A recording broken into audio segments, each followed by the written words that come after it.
Welcome back to a Book a Day podcast.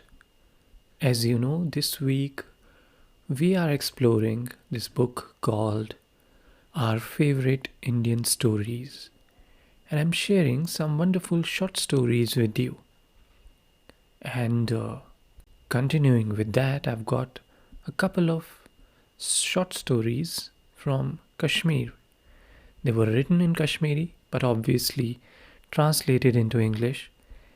And I'm going to narrate these two short stories in today's episode. The first one was written by Akhtar Mohiduddin and translated into English by Motilal Rana. The story is called The Bride's Pajamas. It's a really simple story about an old couple, and I'm sure you will appreciate its simplicity. It's beautiful. So let me narrate this story for you now. The story called The Bride's Pajamas by Akhtar Mohiduddin. Nabir Shallah, the darner, was already 70. He owned a ramshackle, two-windowed wooden house on the banks of the Jhelum. He sat in the veranda of this house, engaged in his work, his thick glasses mounted tight on his nose, and crooned his favorite rhymes with a childlike lisp. She brought me a goblet of wine and took my breath away. Nabir Shallah had passed most of his years sitting in the veranda, and all this time had remembered only two songs, which he recited in season and out. The second song was, "Her skin is smooth as a ripened peach. O God, keep her safe from the world's gaze."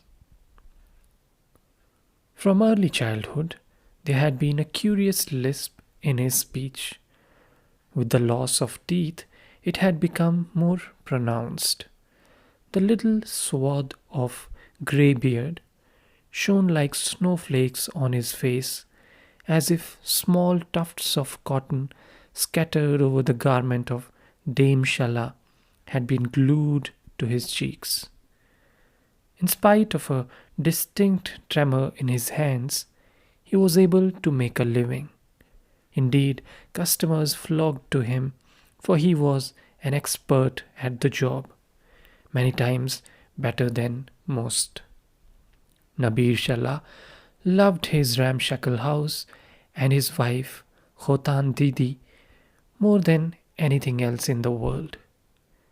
Every evening, she would gently press his back and caress away his day's fatigue, fetch him platefuls of hot rice, and fill his hookah chillum. Whenever he sat in the veranda, crooning his rhymes and running his darning needle through a patch of ruffled cloth, she would sit in front of him, sifting cotton or spinning at her wheel. Nabir Shallah would make a sly comment. "You be the apprentice and I the master." Pricked by his remark, Khotan Didi would retort, "Why should I be the apprentice? Why not you?" Khotan Didi had only one tooth left in the front of her upper jaw, and since her lower lip had caved in, this tooth hung out like a nail. Her face was wrinkled like a shrunken turnip, and her hair matted like dirty white cloth. It was 20 years now since she had her last child, but in her life she had been confined about 10 times. Unfortunately, none of her children had survived except her two daughters. Both of them were now settled in their homes and had relations of their own. In their wooden shack, Nabir Shallah and his wife lived reasonably well, without ever encountering a serious misfortune. They had run into debt to pay for their daughter's marriage, but had gradually paid off the last penny. Khotan Didi had only one regret. None of her sons had lived long enough. It was rumored that the Shalas possessed a large money bag, worth 1,000 or two. Heaven alone knew their real position. They lived off their meager earnings, and that was all. His thick glasses mounted on his nose, Nabir Shala worked on a piece of Rafat cloth today, crooning his favorite rhyme with the same childlike lisp. She brought me a goblet of wine and took my breath away. By his side sat Khotan Didi at her spinning wheel, humming in tune to the music of the wheel. It had rained, though not for long, yet the waters of the Jhelum were muddy and the heat was oppressive. He would have preferred not to work in this heat, but then he was the sole earner. Whether he liked it or not, work he must. He had begun to realize that it was his own sweat and blood that went into mending of others' clothes. It was all in a sweat, and the rafal cloth on his bare knee gave him much trouble.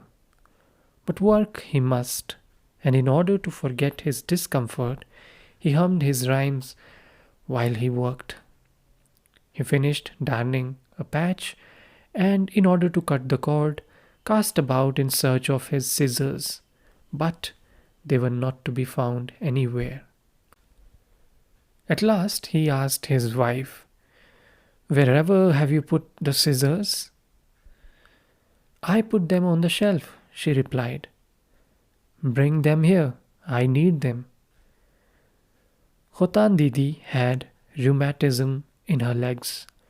She could not move about and found it difficult to stand on her legs. If she had her own way, she would not have moved about at all for the rest of her life. Yet she could not turn down her husband's request. She moved in considerable pain and began searching for the scissors. She looked on the shelf, looked into the small tin box, but the scissors were nowhere to be found. Nabir Shala grew impatient. He wanted to finish with his work and stretch his limbs and rest. "Look sharp, will you?" he cried. Khotan Didi pulled a bag from the shelf. It was full of worn-out children's garments and old clothes. "How very sad," thought Khotan Didi. "The children all dead, but the clothes still intact." And one by one she remembered her children, and the tears suddenly sprang to her eyes. Her flat breasts began to tingle. As she was throwing the old clothes about, she chanced upon a pair of rose-red pajamas. These were the pajamas she had worn on her marriage day, a long, long time ago. But they were still there, the only thing left of her dowry. Her heart gave a sudden throb as she plunged into the memories of her youth. Khotan Didi felt abashed. She tried to hide it away from her husband, but the glaring red color of the garment screamed for attention. She blushed all over, her heart beating like that of a virgin's, and tongues of flame licking her entire body. She was the newly wedded bride, and Nabir Shala her youthful groom. Images floated before her eyes of her godmother leaving her nuptial room and of Nabir Shala approaching. For a moment, Nabir Shala appeared before her once more as a young man. She looked sideways at her husband. He chuckled and hummed his usual melody. "Her skin is smooth as a ripened peach." Nabir Shala appeared really young in his Feran and Pashmina chadar, while A turban of the finest brand of muslin crowned his head. Here was the groom, fresh from the marriage ceremonial. Here was the bride, weaving a net of silly ideas and anticipating the advances of Nabir Shala with trepidation. With persuasive softness, Nabir Shala cajoled her. Why don't you put on those pajamas? Khotan Didi blushed again. She said nothing. Nabir Shala continued, Come on, why not? He let his patch of cloth drop and came near his wife, speaking with feeling. Why do you hesitate? Put on the pajamas. You are a nice woman. You are a big fool, said his wife irritably. But why? Asked Nabir Shala. Khotan Didi sat quiet and motionless. It was not easy for her to make free movements with her body anymore. All right, growled Nabir Shala and went down the stairs. Khotan Didi felt relieved. She gathered up the clothes and tied them in a bundle. But she did have a last look at the rose-red pajamas before hiding them under a pile of rags and tossing the bundle into the shelf. She looked around for her husband. Wherever could he have gone, she reflected. But in her heart, she felt a twinge of regret. Why had he not forced her to wear the garment? She felt sad. It was some time before Nabir Shala came back humming his rhymes. Khotan Didi now felt embarrassed, and she blushed every time she remembered her bridal pajamas. It was difficult for her to live down the memories of her youth. But Nabir Shala was in a gay mood. He ascended the stairs, singing softly. Now he stood before her, holding a pound of mutton in his hands and handing it over to her. He asked, Did you put those pajamas on? Then, after a pause, What an obstinate woman you are. Aren't you ashamed of yourself? His wife said. At your age, behaving like a monkey? Ashamed, cried Shala. Aren't we man and wife? Khotan Didi tried to change the conversation. What is this mutton for? She asked. To cook. What else? Khotan Didi at once realized that she had a lone tooth and Nabir Shala none. So who could do justice to the mutton? But Nabir Shala was no fool. He said, Boil it until it is soft. It won't be too hard to chew. But why have you still not those pajamas on? He tugged at her and pouted like a baby and would not let her go. At last she agreed that Nabir Shala should leave her alone to change into the red pair of pajamas. Nabir Shala left the room and went down the stairs holding the pound of mutton in his hand. Khotan Didi shut and bolted the door. She untied the bundle quietly, passed the string through the pajamas, and changed into them. She was all aflutter.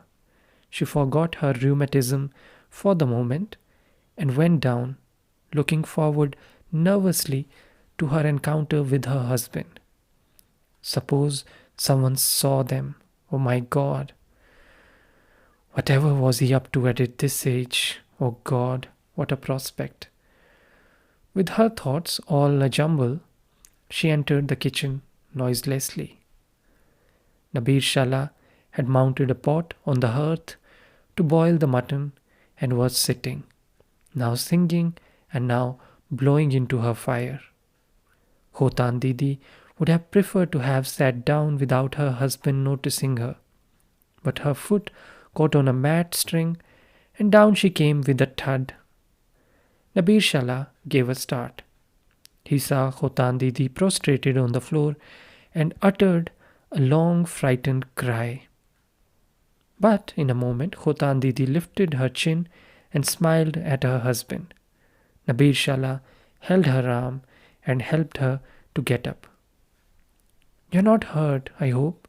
Nabir Shala asked anxiously. Khotan Didi shook her head in reply, now thoroughly abashed.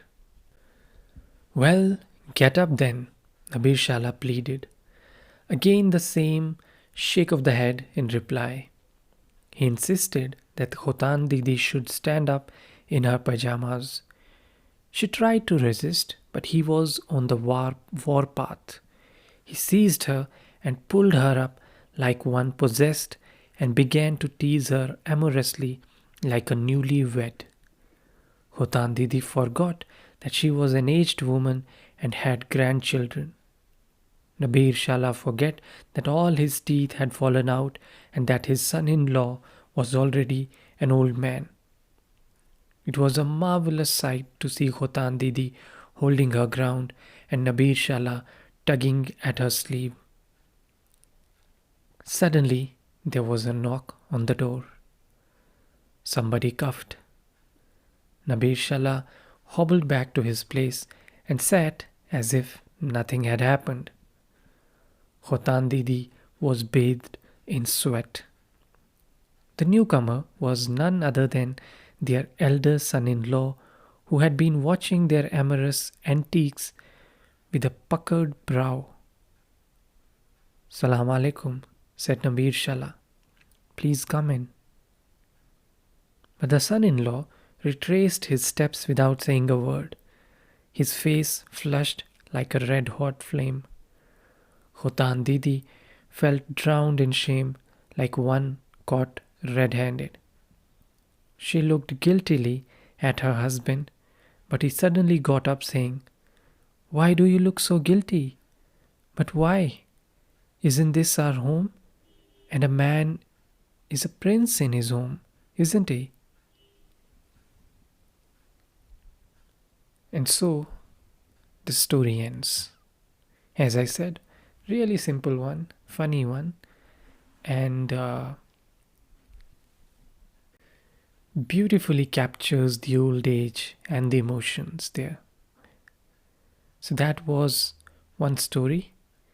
The other story is called The Enemy, which I'm going to narrate now.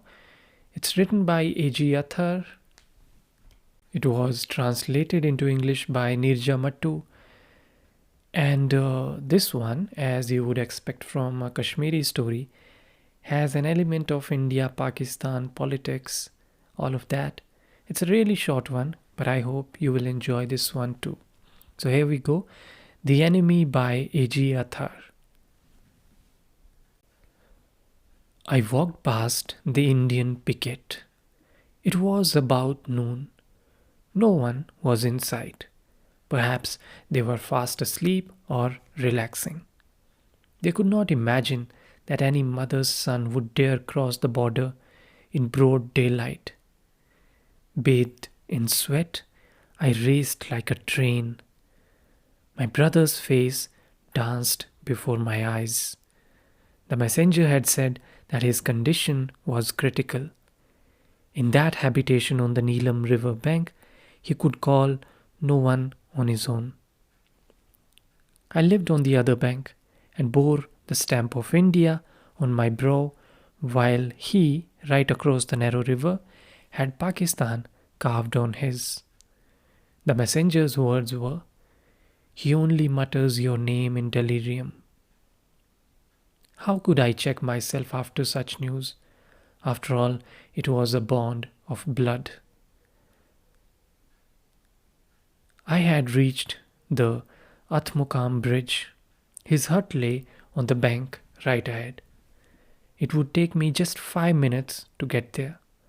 Like a thief, I stole a glance left and right and clenched my fists and darted across. Barely had I run a few steps when there was a loud shout. "Halt!" I stood paralyzed. I looked up and saw them. Two towering soldiers, rifles ready, straddling the bridge and heading my way. They read the stamp on my brow, and one of the two spoke Indian. The other pronounced, "Arrest him." "No, no, sir, I'm not an Indian. Neither am a Pakistani. I'm only a Kashmiri. Do you see, sir, that log hut at Kiran? That is my home. And you see that log hut on the other bank? That is where my brother lives. He's very ill and has no one but God to call his own over there. Please, sir, give me just half an hour. I need only to ask him how he is, get him some medicine, a drink of water maybe." A rifle hit my neck, and the earth shook under my feet. They dragged me to their bunker. More soldiers. They also read the telltale stamp and declared, "Indian, an enemy spy." And then began the torture. I was told that I must confess straight away that I was an Indian spy and an enemy of Pakistan. What was I supposed to confess? That I was my brother's enemy? I was taken to the headquarters, adjacent to my brother's hut. Again I pleaded with them. "Please, sir, my brother is in a hut next door. He is seriously ill, sir. Please let me go to him, handcuffed as I am, just to ask him how he is." But they would not listen. They peeled off my nails, threw salt on the wounds, and I fell unconscious. Next, I found my brother lying alongside, gasping for breath, begging for water, and I manacled and bound in chains. No sign of water anywhere. The sharp point of a handcuff pierced my left arm, and blood poured out. I cupped my right hand, collected the liquid, and stretched it towards my brother to quench his thirst. The chains binding my hand did not let it reach his parched lips. At last, a desperate cry for water, a hiccup, and then the death rattle. I screamed. It is all over, finished. The human mind, its thinking, which breaks God's kingdom into fragments and calls a brother his own brother's enemy. I woke up with a start and saw tears flowing from the eyes of the mustachioed soldiers. They asked me to look out of the window, and I saw it. My brother's shrouded body placed in a coffin. "Let me go. Let me see my brother's face. Offer a last prayer for him. That's my brother, do you know?" They said they knew very well that the dead man was my brother, but they could not let me participate in his burial rites. "We are helpless," they concluded. "Seek permission from your officers, please," I begged. "They too are helpless," they said. "From the officers then?" I pleaded. "They too are helpless," was the reply. "Who is it that can help? Who has the power?" I asked. "That is something we do not know." And so the story ends. Really painful, captures the trauma, the pain, the struggle of Kashmir and what goes on there. How the ordinary Kashmiris, they suffer in this struggle between India and Pakistan, where nobody can change anything or make a difference there. The situation is really that of helplessness. Once you get into this situation, this warlike situation, this is where you end at. And this is what the story captures. This precise, endless pain, endless struggle of a conflict zone, and how the ordinary citizens, how brothers, families, how they suffer. So, with that, I'll take your leave. I'm sure there's plenty to think after hearing these stories, and I'll catch you the next time with more stories, more books. Thank you very much for listening. Thank you.